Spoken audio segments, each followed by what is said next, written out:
শাহ আলম ভূঁইয়া, সভাপতি বাংলাদেশ নৌযান শ্রমিক ফেডারেশন। সে নৌ পরিবহন উপদেষ্টাকে কয় কয় দেখছিলেন না, উপদেষ্টা কয়দিন ফডর ফডর করছে। পরে ওর পাশে বসলাম, বৈশা আস্তে করে সিস্টেম করলাম। এখন দেখবেন বেলুন চুপসে গেছে, ফুটো করে দিলাম, চুপসে যায়। উপদেষ্টারে চুপ করে দিছি একেবারে। দেশ টিভিতে, মেইন স্ট্রিম মিডিয়ার দেশ টিভিতে রিপোর্টটা এখনো আছে, ভিডিও ফুটেজে সেই বক্তব্য বলতেছে। এই মাওয়ার পুতের এত বড় কইলজা ওরে কে দিছে?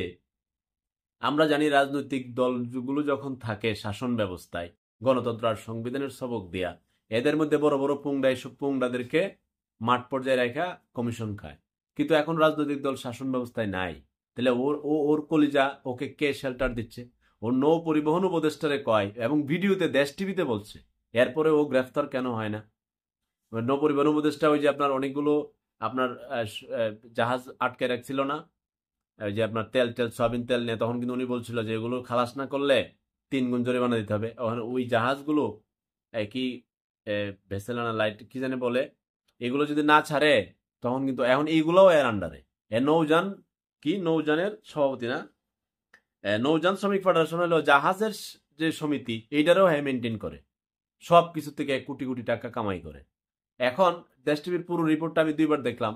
তখন দেখলাম যে ওর শেল্টারটা তখন কাটছিল, তখন ছিল ওই যে শাহজাহান খান একটা আছেন না, ওই নৌ পরিবহন মন্ত্রী শাহজাহান, ওই যে শ্রমিক নেতাও আছে, এই যে বড় মৌসালা, হের আন্ডারে এর শেল্টার দিয়ে চলছে। ঠিক আছে, তো এখন এই শাহ আলম কার শেল্টারে চলে? ও নৌ পরিবহন উপদেষ্টারে করে চুপ করাই দিছে। মানে কলিজাটা কত বড় হইলে!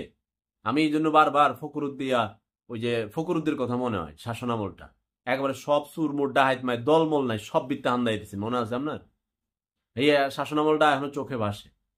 ওই শাসন আমলটা এবং ওই পাওয়ারটা যদি আমাদের প্রশাসনটা খাটাইতো একটু আন্তরিক হইয়া, যে ইমানদার পুত মাওয়ার পুত সব হান্দাই দিত, তাহলে শাহ আলম ভাই যদি এখন এই কথা বলে, আপনি চিন্তা করেন পরবর্তী রাজনৈতিক, গণতান্ত্রিক, এই সাংবিধানিক, ওই যে সংবিধানের সবক, ভোট যেটাই বলেন, এই গভর্নমেন্ট গেলে এই শাহ আলম তখন আরেকটা মন্ত্রীর লয় কানেকশন হইব। এটা শিওর। আরে ভাই শিওর রে ভাই, এই দেশের নাগরিক তো আমি। হ্যাঁ, নৌ পরিবহন উপদেষ্টার এই মুহূর্তে কইতেছে ওর বেলন চুপসে গেছে।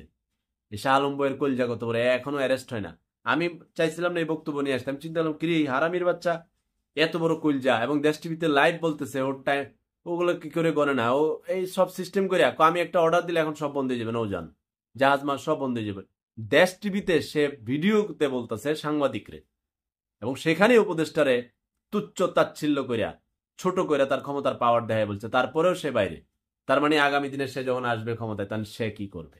এবং 36 বছর ধরে এটার সভাপতি সে, এবং শ্রমিকদেরকে, জাহাজের মালিকদেরকে, নৌকার মালিকদেরকে, লঞ্চের সব হ্যাঁ জিম্মি। তাহলে এই মুহূর্তে এরে কে পাওয়ার দিছে? যে উপদেষ্টা সাকাওয়াত হোসেনকে এইভাবে তুচ্ছতাচ্ছিল্য করে, অন্য কোনো উপদেষ্টা কি তার শেল্টার দিচ্ছে নাকি অন্য কেউ দিচ্ছে কিনা অতি দ্রুত তার ব্যবস্থা করেন। এটা কোনোভাবেই মানা যায় না এই মুহূর্তে। পরবর্তী রাজনৈতিক গভর্নমেন্টে মানা যায়, এরা তো সিস্টেম করে চলে, এটাই বাংলাদেশ। কিন্তু এখন তো এটা মানা যাবে না। এই শাহ আলম মাওয়ার পুত্র এখনই ধরেন।